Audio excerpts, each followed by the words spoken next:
What up, world? It's Senior, Ragazino Senior. Right now, I'm maxing and relaxing on my iHipHop-ish, iHipHop.com.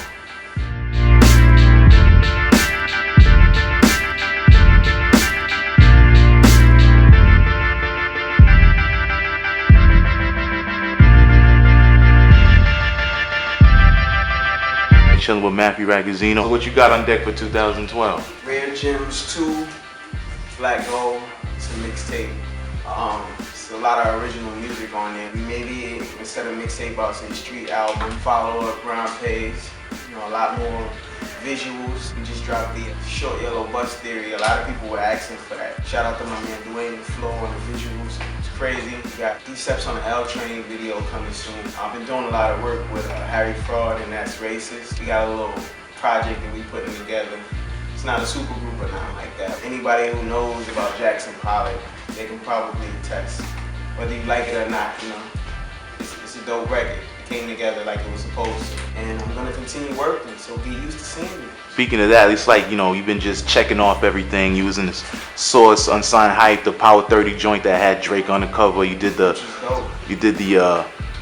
Sucker Free freestyle. You just been, you know, just climbing up the ladder, but, you know, you kind of, in my opinion, I feel like you got snubbed off, you know, a nominee for like, you know, XXL freshman joint. So is that something that makes you work harder, or do you even care about that? You know what I'm saying? I mean, at the end of the day, I try to use everything as fuel. I'm gonna continue working regardless, whether somebody wants to put me on the cover or put me on the list or just mention my name or say that they enjoy my music. I'm gonna continue working. I'm not gonna stop. With so many artists out here in the city, you know, trying to get their movements off the ground, so many great artists such as yourself, like, you know, young lions, up and comers, do you ever find yourself fighting for elbow space to, you know, get your own voice heard? At this point, you know, no, I'm pretty much comfortable with what I do, so I don't really find myself fighting for elbow space.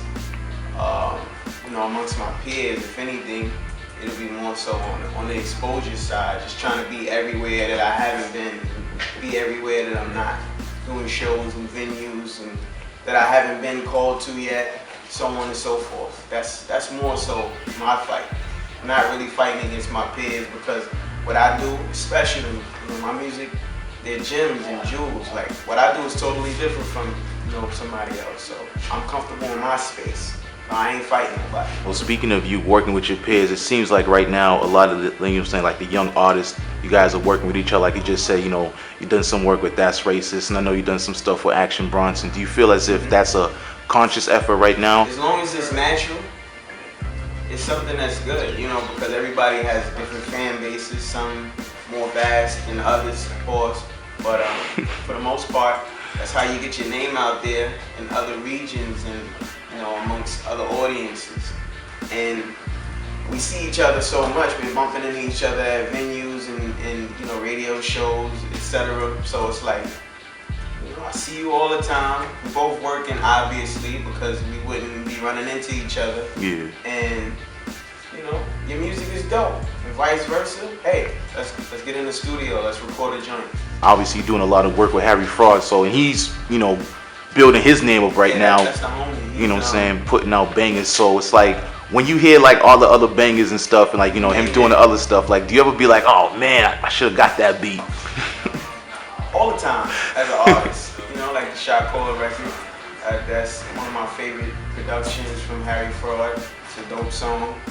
I could sit here and honestly say I was a few days off of that. So, you know, it's a dope record though. But as an artist, yeah, I feel like that all the time. So in your own opinion, what pair of Jordans are the greatest pair ever? That's a difficult question to ask somebody who's like extra pro Air Jordan sneakers. Like, you have to ask me that day by day. Like, what's my favorite today? What's your today I got on the penny foam posits, so I'm a little out of pocket. But right now, today, if I had to pull a pair out of my closet, I probably would go with maybe the Black Cement 3s. That's one of my favorites. That's one of my favorites. One of the greatest shoes, one of the most popular shoes. But to say like there's one greatest shoe, nah.